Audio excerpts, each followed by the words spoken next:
Hello student, my name is Deepak. मैं हूं new method की तरफ से। आज का हमारा टॉपिक है alphabet letter sound A to Z. ये पार्ट 2 है। पार्ट फर्स्ट में मैंने आपको बताया था जो साउंड होते हैं उनको 2 पार्ट्स में डिवाइड करा गया है, वोवल और कॉन्सोनेंट। वोवल में आते हैं 5 sound, A, E, I, O, you. ए के बारे में मैंने आपको पार्ट फर्स्ट में पूरी डीपली नॉलेज दे दी थी, जिसमें 6 साउंड जो होते हैं वो मैंने कैसे कैसे बोले जाते हैं उन सभी के रूल बताए थे, और उन रूल से काफी अच्छा रिस्पॉन्स आया, जिससे कई सारे बच्चों की रीडिंग अच्छी हुई है। अगर आप हमारे चैनल पे पहली बार आए हो तो इस वाली वीडियो को देखने के बाद आप उस वाली वीडियो को भी जरूर देखना। इससे क्या होगा, आपकी रीडिंग स्किल अच्छी होगी और आपकी ग्रामर पे पकड़ अच्छी हो जाएगी। तो चलिए बिना ज्यादा वेस्ट टाइम करे हुए हम चलते हैं वीडियो की तरफ और बात करते हैं सबसे पहले साउंड की। तो वो कौन सा है उसके ऊपर जानकारी लेते हैं। बात करते हैं वोवल साउंड ई के ऊपर। तो there are 3 sound of vowel E, यानी वोवल जो ई है उसके कितने साउंड होते हैं? 3 साउंड होते हैं। उसमें से जो पहला साउंड है वो है बड़ी ई का साउंड। बड़ी ई की जो मात्रा होती है वो सीधे हाथ की तरफ लगती है, नहीं उल्टे हाथ की तरफ लगती है, सॉरी, लेकिन ये सीधी मात्रा होती है। ठीक, ये कब निकलती है? जो बड़ी ई से निकलता है। बड़ी ई का साउंड जो होता है वो ई से बड़ी ई का साउंड निकलता है। वो कैसे कैसे निकलता है? तो रूल नंबर 1 है ये बड़ी ई का। वो रूल नंबर 1 क्या कहता है कि ई के बाद कभी भी अगर ए आता है, ई के बाद कभी भी क्या आता है? ए आता है, तो उस टाइम पर क्या होता है? ई को बड़ी ई के रूप में पढ़ा जाएगा। ठीक है, उस टाइम पे क्या होगा? अगर ई के बाद कभी भी ए आए तो उस टाइम पे ई को बड़ी ई पढ़ा जाएगा। अगर कभी भी ई के तुरंत बाद ए आ जाता है। एग्जाम्पल लेंगे ताकि आप अच्छे से समझ सको। एग्जाम्पल देखते हैं। एग्जाम्पल नंबर फर्स्ट है वीक। वीक का मतलब होता है कमजोर। आप यहाँ पे देख सकते हो वीक में बड़ी ई की मात्रा आ रही है, क्योंकि ई के बाद ए का साउंड आ रहा है, यानी ई के बाद ए आ रहा है, इसी वजह से इसको बड़ी ई के रूप में पढ़ा जा रहा है। उसके बाद दूसरा वर्ड है हीप। हीप का मतलब क्या होता है? यहाँ पे ई और ई के बाद तुरंत बाद क्या आ रहा है? ए आ रहा है, इसकी वजह से इसको बड़ी ई के रूप में पढ़ा जा रहा है। हीप का मतलब होता है ढेर। ठीक है, कोई किसी भी चीज का ढेर मान सकते हैं। उसके बाद आता है सी। सी में भी आप देख सकते हो ई के बाद तुरंत ए आ रहा है, जिसकी वजह से इसको बड़ी ई के रूप में पढ़ा जाएगा। और सी का मतलब होता है समुद्र। वीक का मतलब होता है कमजोर, हीप का मतलब होता है ढेर, और सी मतलब होता है समुद्र। आई होप आपको ये समझ आ गया होगा कि बड़ी ई का साउंड पहली बार कब निकलता है? जब भी कभी भी ई के बाद ए आ जाए, तब उस टाइम पे ई को बड़ी ई के रूप में पढ़ा जाएगा। अब बात करते हैं बड़ी ई को और कब पढ़ा जाता है, वो आएगा रूल नंबर 2 में। तो रूल नंबर 2 क्या बोलता है इस चीज के ऊपर वो देखते हैं। साउंड नंबर 2 क्या बोलता है ई का?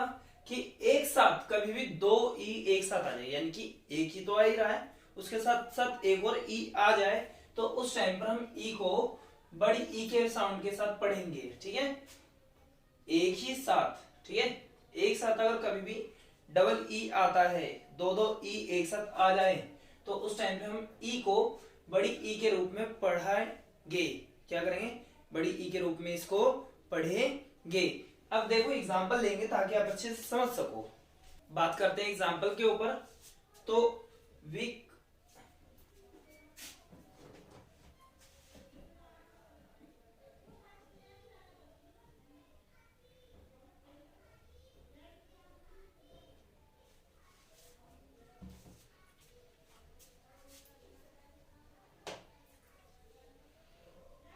अब बात करते हैं एग्जांपल्स के ऊपर। तो एग्जांपल आप देख सकते हो, मैंने लिखा है यहाँ पे वीक, यहाँ पे डबल ई एक साथ आ रहा है, इसकी वजह से इसके अंदर बड़ी ई का साउंड निकल के आया है, इसलिए बड़ी ई की मात्रा लगाई गई है। वीक का मतलब होता है सप्ताह, यानी कि जो हम बोलते हैं ना 7 डेज, तो 7 डेज को क्या कहा जाता है? वीक कहा जाता है। उसके बाद है एक कीप। कीप में जो स्पेलिंग आते हैं वो होती है की बोल रहा हूँ, KEEP, कीप। KEEP, कीप में क्या होता है? डबल ई एक साथ आने की वजह से इसमें बड़ी ई की मात्रा का साउंड निकल के आता है। तो कीप का मतलब होता है रखना। ठीक है, किसी भी चीज को रखना। आई होप आपको ये समझ में आ रहा होगा। एक साथ कभी भी 2 ई आ जाए तो उस टाइम पे हम इसको बड़ी ई के रूप में पढ़ेंगे। कभी भी अगर एक साथ 2 ई आते हैं तो। अब बात करते हैं साउंड नंबर जो 3, साउंड नंबर नहीं, सॉरी, रूल नंबर 3 के ऊपर, अब रूल नंबर 3 क्या बोलता है उस चीज के ऊपर हम गौर करेंगे। तो रूल नंबर 3 काफी ज्यादा मुश्किल सा भी है, थोड़ा सा कह सकते हैं हम, लेकिन रूल नंबर जो 3 है उसको समझने के लिए आपको बस थोड़ा फोकस रखने की ज्यादा जरूरत है। आई होप आप समझ होंगे। ऐसे इतना ज्यादा मुश्किल है, बहुत आसान है यार, लेकिन उसमें समझने लायक बहुत सारी चीजें हैं। अब बात करते हैं रूल 3 के ऊपर। तो रूल 3 मैंने यहाँ पे लिखा है क्या, अगर किसी भी शब्द में बस 2 ही लेटर हो, कितने लेटर हो, बस 2 ही, तो उस टाइम पर क्या होता है, वो सेकंड लेटर अगर ई निकल जाए, जो लास्ट का जो वर्ड लेटर है ना, जैसे कि फर्स्ट लेटर हो गया उसके तुरंत बाद जो सेकंड लेटर आ रहा है वो अगर ई है, तो उस टाइम पे ई को बड़ी ई के रूप में पढ़ेंगे। ऐसे आपको समझने में मुश्किल होगी, एग्जाम्पल लेंगे ताकि आप अच्छे से समझ सको। बात करते हैं इसके एग्जाम्पल्स के ऊपर। तो यहाँ पे मैंने लिखा बी, आप देख सकते हो सिर्फ इसमें 2 ही लेटर हैं। फर्स्ट लेटर के बाद तुरंत आ रहा है ई, जिसकी वजह से इसमें बड़ी ई का साउंड निकल के आ रहा है, ठीक है। यहाँ पे आप देख सकते हो ही के बाद यानी एच के बाद ई आ रहा है, और ये 2 ही लेटर का साउंड है, इसी वजह से यहाँ पे इसको भी बड़ी ई के साउंड में पढ़ रहे हैं। अब बात करते हैं मी, एम के बाद ई आ रहा है जो कि 2 ही लेटर का वर्ड है, इसमें भी हम बड़ी ई का साउंड पढ़ रहे हैं, लेकिन लेकिन लेकिन यहाँ तक तो ठीक है, बट यहाँ पे ये देखिए सी, यहाँ पे एस एच और ई आ रहा है, ये तो 3 लेटर हो गए, यानी कि 3 लेटर, जबकि मैंने लिखा था यहाँ पे बस 2 ही लेटर होने चाहिए, ठीक है। किसी भी शब्द में बस, अगर किसी शब्द में बस, अरे यार आपने इसको इसको जरूर देखना, ये रा और टू एक जैसे दिख रहा है, मैं इसको ना काले रंग में करने की जगह इसको नीले रंग में पेंट कर देता हूं, बस 2 ही। अब समझ आया भाई, 2 ही होगा, रही नहीं था वहां पे। तो अगर किसी, मैंने बोला था अगर किसी शब्द में बस 2 ही लेटर आए और वो सेकंड लेटर जो होगा वो ई होगा, तो उस टाइम पे ई को बड़ी ई के रूप में पढ़ा जाएगा, ये बात तो ठीक है। बट यहाँ पे ये हो गए 3 लेटर, अब इसको किस तरीके से बोला जाए और पढ़ा जाए इस चीज के ऊपर बात होगी। मैंने बोला था बस 2 ही लेटर हो, इससे ज्यादा नहीं हो सकते, ठीक है, लेकिन यहाँ तो 3 लेटर हो गए। लेकिन अगर हम एक चीज और इसमें सोचें कि 2 लेटर तो ठीक है, लेकिन क्या लेटर का मतलब सिर्फ होता है ये, क्या लेटर का मतलब सिर्फ यही होता है? नहीं, लेटर का मतलब होता है साउंड, लेटर का मतलब होता है साउंड। यहाँ पे आप देख सकते हो जब एस एच एक साथ आते हैं, क्या आते हैं, एस और एच एक साथ आते हैं, तो ये निकालते हैं सा संजम का साउंड, है ना। इसी वजह से इनको एक ही लेटर माना जाता है, इनको क्या माना जाता है, एक ही लेटर माना जाता है। इसी वजह से मैंने इसको भी ऐड कर रखा है ताकि आप समझो इसको कि एस एच जो होता है वो एक ही लेटर है, और इसमें जब ई लग जाता है तो इसीलिए यहाँ पे बड़ी ई का साउंड निकल के आ रहा है। ये काफी डीपली नॉलेज होती है जो आपको गेन करनी है आगे जाके, जिससे क्या होगा, आपकी इंग्लिश में काफी ज्यादा पकड़ जो होगी बहुत ज्यादा मजबूत बन जाएगी। और एक चीज और मैं आपको बता देता हूँ, इसी टाइप के जो क्वेश्चन होते हैं वो एसएससी और यूपीएससी के एग्जाम में भी पूछा जाता है, एनडीए के एग्जाम में भी कई बार ऐसे ही इंग्लिश ग्रामर के क्वेश्चन पूछे जाते हैं, जिसकी आपको नॉलेज होनी चाहिए। आई होप आपको जिस चीज समझ आ गई होगी। तो यहाँ पे देखो सी का मतलब होता है वह, जो कि गर्ल्स के लिए यूज होता है इंग्लिश में एज ए सब्जेक्ट। मी का मतलब होता है मुझे, ये एज अ ऑब्जेक्टिव सब्जेक्ट की तरह यूज करते हैं, ये ऑब्जेक्ट में यूज होता है ये। उसके बाद आता है ही का यूज जो होता है वो होता है बॉयज के लिए, जिसका मतलब होता है वह, ये इंग्लिश ग्रामर में सब्जेक्टिव प्रोनाउन की तरह यूज करा जाता है। उसके बाद आता है बी जो है एक बहुत ही कॉम्प्लिकेटेड वर्ड है, जिसके बारे में मैं आपको आज ही थोड़ा बहुत बता देता हूँ, बाकी आगे वाली वीडियो में बता दूंगा। बी का मतलब होता है होना, लेकिन मैं आपको एक बात बता देता हूँ, जो बी है उसी से is, am are, do, does, was, were, will, ये सभी जो हेल्पिंग वर्ब है ना वो सभी निकले टेंस के और सिंपल सेंटेंस के जितने भी हेल्पिंग वर्ब आते हैं वो सभी बी के ही फॉर्म है, बस मोडाल्स को छोड़कर। इस चीज को भी आपको समझना चाहिए, जो कि आप आगे जाके टेंस की वीडियो में अच्छे से जाके कवर कर सकते हो। आई होप आपको जिस समय आ गया हो। कोई भी कंफ्यूजन है आप मेरे को इंस्टाग्राम पे जाकर मैसेज कर सकते हो। इंस्टाग्राम आईडी का लिंक जो है वो आपको डिस्क्रिप्शन और कमेंट्स दोनों जगह पे मिल जाएगा। आप वहां से मेरी आईडी पे जाके आप मुझे कमेंट्स करके पूछ सकते हो।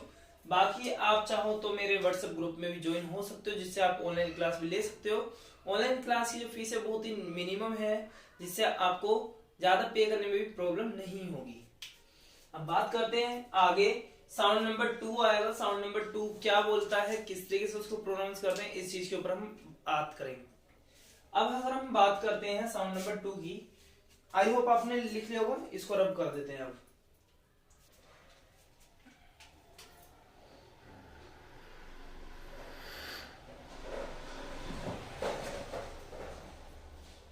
ऐसे लोगों को बाइक भी अभी चलानी है। मेरी एक बात समझ नहीं आती, इतनी रात को जाते कहाँ हैं लोग बाइकों पे।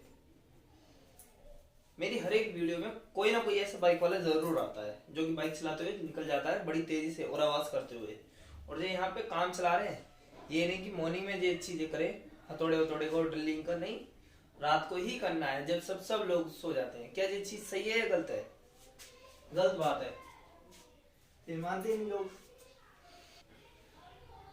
आप सेकंड साउंड में आप चेक कर सकते हो। सेकंड साउंड में मैंने बोला है, सेकंड साउंड का जो वर्ड है वो है बड़े ए से एडी का, उसकी मात्रा आप देख सकते हो, और जो कब निकलेगा, ई की वजह से ही निकलेगा। किस तरीके से आप देख सकते हो। रूल इसमें बस एक ही रूल है, इसलिए मैंने नंबर नहीं डाला। ई के बाद कभी भी एन आ जाए, यानी कि ई के बाद कभी भी एन आए, तो उस टाइम पर ई को बड़े ए के रूप में पढ़ा जाएगा। ठीक है, क्या बोला मैंने, ई के बाद कभी भी अगर, ठीक है, ई के बाद एन आने पर ई को बड़े ए के रूप में पढ़ा जाएगा। आप इस चीज को अच्छे से समझ लो। अब किस तरह से पढ़ा जाएगा वो मैं आपको एग्जांपल के थ्रू समझाऊंगा, इसलिए आप एग्जांपल्स को बड़े ध्यान से देखना।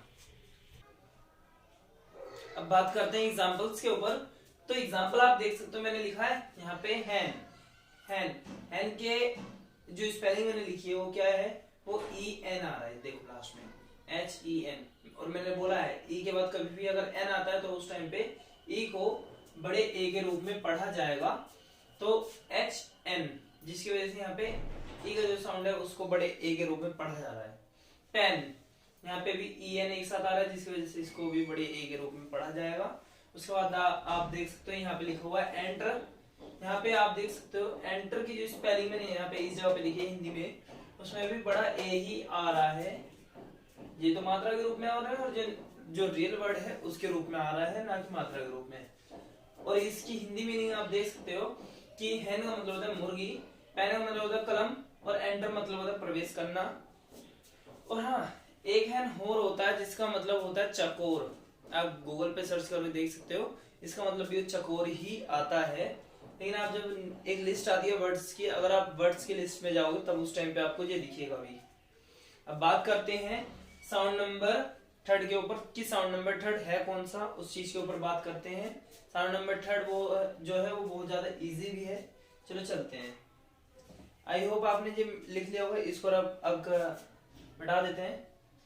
अगर आपको कोई भी कंफ्यूजन है तो आप मेरे को मैसेज करके जरूर पूछ लेना। वैसे मेरा टॉप अच्छा लग रहा है क्या? ऐसे खड़ा होता है और ऐसे गिर जाता है, खड़ा हुआ नहीं गिरा, हाँ गिर गया। इसको ना ऊपर रख भी सकते हैं, ऐसे रखा गया, इसको ऊपर ऐसे मार दिया। ओके, अब मिटा देते हैं इसको। चलिए स्टार्ट करते हैं। रोल नंबर 3 है हमारा, सॉरी,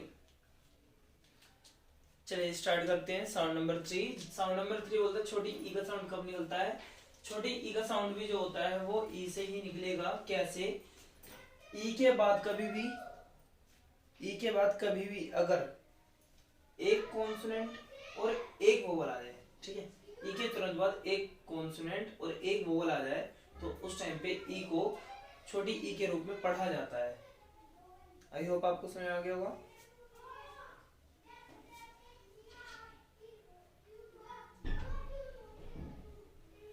फिर से समझा देता हूं मैं एक बार आपको। ई के बाद एक कॉन्सोनेंट और एक वोवल, एक कॉन्सोनेंट और एक ही वोवल आए तो उस टाइम पे ई को छोटी ई के रूप में पढ़ा जाएगा। एग्जाम्पल लेंगे ताकि आप अच्छे से समझ सको। तो एग्जाम्पल में एग्जाम्पल ही लेंगे। यहाँ पे आप देख सकते हो एग्जाम्पल जो वर्ड है उसमें ई के बाद एक्स आ रहा है, उसके तुरंत बाद ए आ गया, यानी कि ये एक हो गया कॉन्सोनेंट।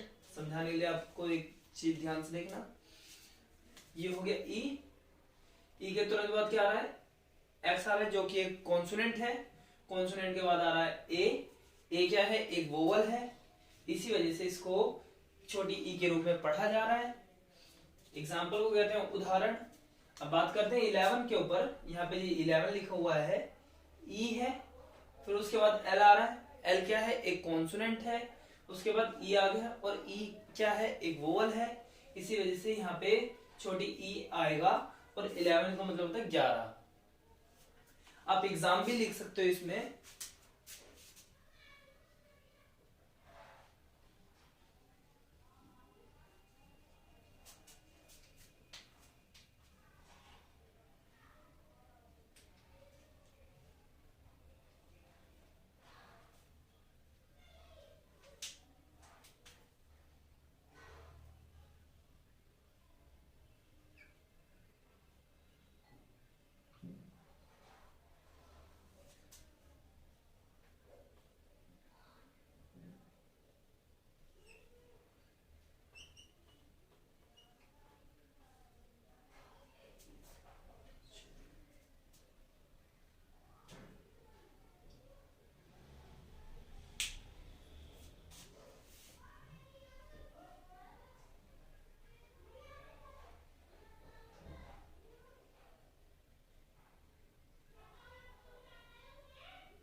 आप यहाँ एग्जाम भी लिख सकते हो, एग्जाम में भी आप देख सकते हो, वही बात है जैसे एग्जाम्पल में थी, बस एल और ई तो हटा है, ई एक्स ए एम, ई क्या है, एक क्या जो हमारा मेन वर्ड आ रहा है वही है, उसके बाद एक्स जो है वो एक कॉन्सोनेंट है, उसके बाद जो ए आ रहा है वो क्या है, वो एक वोवल है, जिसकी वजह से इसको एग्जाम पढ़ा जाएगा। आप यहाँ पे एक चीज अच्छे से गौर कर लेना, यहाँ पे देखो मैंने हलंत का प्रयोग करा है, अगर आपको नहीं पता हलंत क्या होता है, ये ऊ की मात्रा नहीं, इसको हलंत कहते हैं।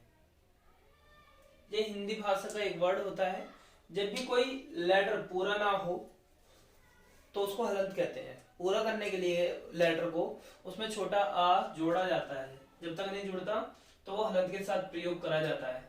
अब इसे पूरा माँ नहीं है, ये सिर्फ आधा माँ है, इसी वजह से यहाँ पे हलंत का प्रयोग किया गया है। और एग्जाम का मतलब होता है परीक्षा। आई होप आपको टॉपिक समझ में आ रहा होगा। टॉपिक समझ में आ रहा हो तो काफी बढ़िया बात है, अगर नहीं समझ में आया तो आप मेरे को कांटेक्ट करके आप ऑनलाइन क्लास के लिए भी टाइम ले सकते हो। अगर आप बृहस्पति के आसपास के इलाके में रहते हो, दिल्ली बृहस्पति में या उसके आसपास के इलाके में रहते हो, तो आप हमारे एड्रेस पे या फिर हमारे नंबर पे कांटेक्ट करके आप ऑफलाइन क्लासेस भी ले सकते हैं, जो कि हमारे फैमिली के अंदर जुड़ने के लिए आपका हम काफी ज्यादा धन्यवाद करेंगे। क्योंकि ये एक क्या होता है, परिवार होता है। स्टडी में जो टीचर होता है वो घर का मुखिया टाइप का होता है, और जो बच्चे होते हैं वो होते हैं परिवार के छोटे बच्चे। ठीक है, जैसे स्टूडेंट होते हैं वो होते हैं परिवार के छोटे छोटे बच्चे। तो जैसे मुखिया अपने बच्चों को संभालता है, वैसे एक टीचर भी बच्चों को संभालता है। इसी वजह से एक टीचर और स्टूडेंट का जो रिश्ता होता है, टीचर और स्टूडेंट का जो रिश्ता होता है वो ऐसा फैमिली की तरह कनेक्ट होता है। जो इमोशन होते हैं दोनों के जुड़े रहते हैं। इसलिए आपको अच्छे से याद होगा कि जब भी आपकी 12th हो जाती है, जब भी आपकी 12th पास हो जाती है, तो उस टाइम पे जो आपके फेवरेट टीचर्स होते हैं, आपको उनको छोड़ने की जब बात होती है तो उस टाइम पे आपको काफी ज्यादा सैड फील होता है। सैड फील इसलिए होता है क्योंकि वो आपके एज अ फैमिली मेंबर की तरह होते हैं, और जब आपको महसूस होता है कि आप उनको छोड़ रहे हो तो उस टाइम पे आपको काफी ज्यादा सैड महसूस होता है, दुख होता है। उस टाइम पे उस दिन पता लगती है, हाँ, स्कूल के जो टीचर्स होते हैं और जो आपके शिक्षक होते हैं, आपके गुरु होते हैं, वो आपकी फैमिली की तरह है आपके लिए। और उस टाइम पे आपको रोने जैसा फील नहीं होगा, आप सच में रो दोगे। ये एक काफी ज्यादा इमोशनल सीन होता है एक स्टूडेंट और टीचर के लिए। आपको क्या लगता है खाली स्टूडेंट होते हैं? नहीं, जब टीचर ऑफिस में शायद आप में से काफी कम लोग गए होंगे, जब किसी 12th क्लास के टीचर का बैच होता है ना, जो काफी टाइम से उनको पढ़ा रहा है, जब वो छोड़ता है उनको, तो वो स्टाफ रूम में बैठ के आंसू निकल जाते हैं उसके भी। इसीलिए आपको अपने गुरुओं की ना, अपने टीचर्स की रिस्पेक्ट करनी चाहिए, क्योंकि वो आपको दूसरों के बच्चों की तरह ट्रीट नहीं करते। वो जैसे अपने बच्चों को रखते हैं उसी तरीके से आप भी उनके लिए हो। इसीलिए टीचर की जो फीलिंग्स होती है वो बच्चों के साथ कनेक्ट हो जाती है। आई थिंक आपको मेरी बात समझ में आ रही होगी। तो ये काफी ज्यादा इमोशनल सीन हो जाता है। असल में सच्ची बताऊं तो मैं भी बहुत रोया था जब मैंने अपनी 12th पास करी थी, और मैं तो अपने सर के गले लग के रोया था बहुत ज्यादा, क्योंकि उनका ना रिटायरमेंट पास भी आ गया था। तो मुझे पता थी कि स्कूल में जाने के बाद मैं उनसे दोबारा मिल भी नहीं पाऊंगा। अगर मैं कभी गया भी तो नहीं मिल पाऊंगा, क्योंकि वो काफी ज्यादा दूर रहते थे और मैं उनकी तरफ जा भी नहीं पाता था। और उनका घर का एड्रेस चेंज हो गया है रिसेंटली, जिसकी वजह से मैं उनसे कांटेक्ट भी नहीं कर सकते, क्योंकि उनका जो नंबर था वो बंद हो चुका है।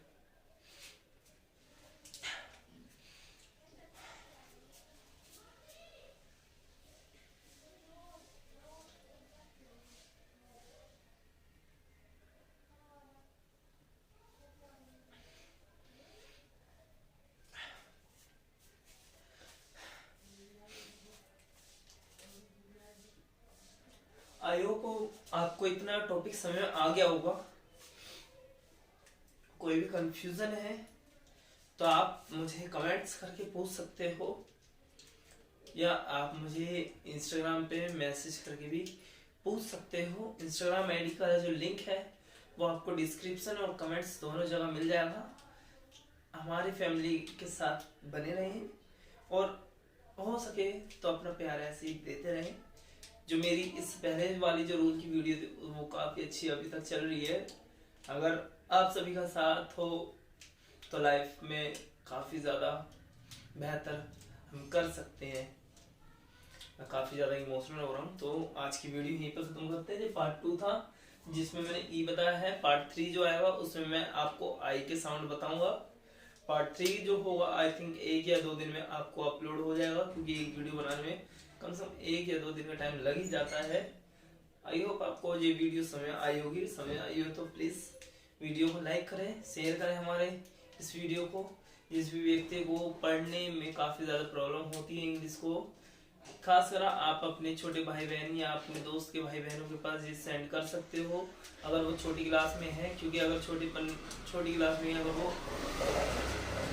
ये पाइप वाला लिया, आमतौर पे मैं गुस्सा होता हूँ, लेकिन अभी काफी ज्यादा नहीं हो पाया। तो लास्ट टॉपिक रह गया था, मैं बोल रहा था डायलॉग है एक छोटा सा, कि अगर आपके कोई भी छोटे भाई बहन हो या आपके दोस्त के भाई बहन हो या आपके रिलेटिव में कोई हो जो अभी 5th से 12th के बीच में हो, तो उसको ये वीडियो जरूर सेंड करना। ऐसे बात नहीं 12th से ऊपर के नहीं कर सकते, 12th से ऊपर भी अगर कोई है तो उनको भी सेंड करना। और अगर कोई गवर्नमेंट जॉब की तैयारी कर रहा हो उसके लिए भी ये वीडियो काफी ज्यादा हेल्पफुल है, उनको भी आप ये वीडियो सेंड कर सकते हो। हमारे इस वीडियो के डिस्क्रिप्शन के अंदर आपको बाकी वीडियोस का लिंक मिल जाएगा और बाकी प्लेलिस्ट का भी लिंक मिल जाएगा। चलिए चलते हैं, गुड नाइट। आपको मिलते हैं नेक्स्ट वीडियो में। नेक्स्ट वीडियो का जो टॉपिक होगा वो होगा वोवल साउंड आई। बोलने में ना मेरे को अभी काफी ज्यादा प्रॉब्लम हो रही है, इसलिए वर्ड्स इधर उधर हो रहे हैं, तो उसके लिए माफ करना। शुभ रात्रि।